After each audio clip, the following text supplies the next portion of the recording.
Hey coaches, I want to share with you one way in which I stay organized with my new contacts. And since we're talking about new contacts, let's talk about what is a new contact. A new contact for me is either a stranger, someone that I don't know anything about, or it's someone that possibly I haven't had a conversation with in a really long time. And I most certainly have not had the conversation about what I do with my job. Um, or invited them to a challenge group of mine, or for help. Sorry, paper's falling out everywhere. A new contact to me is not someone that necessarily someone that you pitched a sale to, or that you know you're going to pitch a sale to. You may never get to that point in that relationship with that person, but there's still going to be a new contact, and you still can write them down on your invitation list or on your new contact list. And again, they're not necessarily someone that you've invited to help yet, because you don't know if you need to help them, right? They're a new contact. How do you know? So what do I do with my new contacts? I have, this is my invitation binder. And this is like how you get into the club, right? How you get to the party. So you open it up, and right here I have a bunch of copies of new contact lists. I think that's what they're called. Or no, just contact lists. And these you get in your back online office. And I'm constantly pulling these out. I don't necessarily go through one of them a day. I try to. That would be amazing. But I usually 1 or 2 days, or 2 to 3 days worth on one of these. And I kind of section them off over here. I'll show you in a little bit. But I section them off by days so that I know how long it's been since I've talked to these people. Okay, next up, I have a copy of the business activity tracker. I do not go by this every day, but I like to have it here because it reminds me. It's just a good reminder, and I like to have it. What I do go by is on the back of it, which is our Team Jerf accountability list. It's what you guys see me post in the group. Sometimes I have sales, sometimes I don't. We can go over the list in detail in another video, but what I like about this, it's in a page protector. You can grab a dry erase marker, and I can use this on here. Like, let's say today is Sunday and I've invited 2 people to my challenge group and only one of them joined so far, right? So I have it here, and actually I probably wouldn't do 2. I like to do the tally marks. So let's say 2 here, and then 1 joined. And then in an hour later, oh, I invited another person, and 1 person joined my free group. So I can, go through here. At the end of the day, when you're done, you have your accountability list here. You can take a picture of it, or you can, type it up, however you want to do it.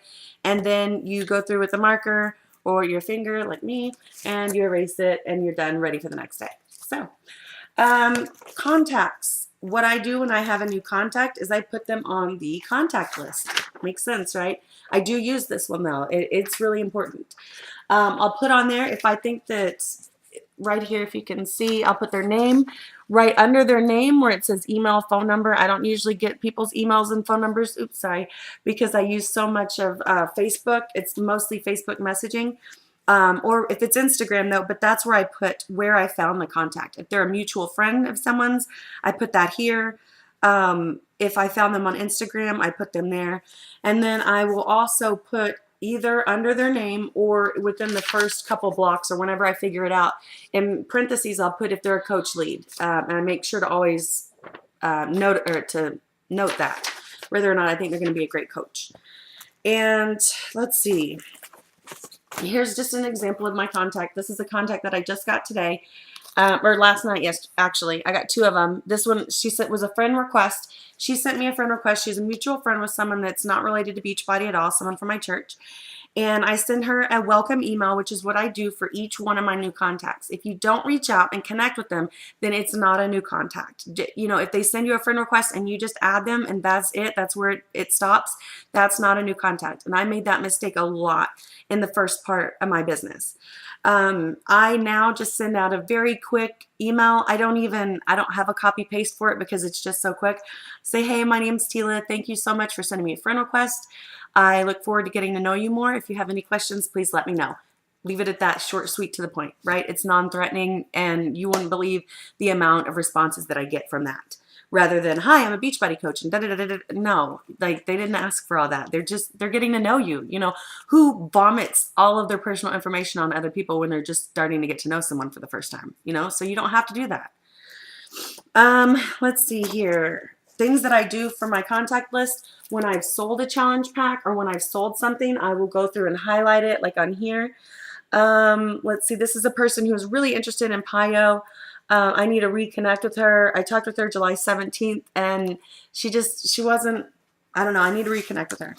Let me see if I can find another one. I have examples of coach leads. Or here's one right here. First of the month, this is a friend of mine from church. She wants to switch over and become a challenge member. I don't know that she's going to be a coach, but I put on here first of the month and I put a star. It's the first of the month. I need to be talking to her. Down here, not this month, but mid-August. So I wrote it on here, and I actually have another calendar, my day planner that I use, where I'll put them there. So I hopefully don't miss them, right? I put them in multiple different spots. Some people put the notifications in their phone so that they, you know, whatever works for you though. Let's see.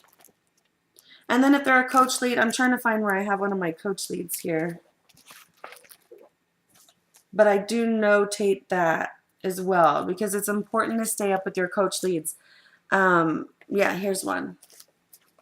Coach lead right here. And so I just make sure to put, you know, that it's a coach lead. And then there's some other coaches and other sales and stuff that I made, oops, sorry, that month. So anyway, that's how I keep track of my contacts. And I go through the contacts and I look for the ones that I think are going to be the, that have the best potential. And then that's what I put up here with my quality challenge pack leads or challenge pack invites. And I'll put these up here. These are people that I don't want to let go of, that I want either a yes or a no from them, which is really hard to get from people sometimes because people don't like to say no, especially if they want it, but it's not an absolute no, but it's a no, not now. People aren't good with those. So they just kind of blow you off until it comes closer to the time where they can afford it. And then here's where I put my quality coach leads because I think coach leads are very important. So I put them here so that I can keep up with those.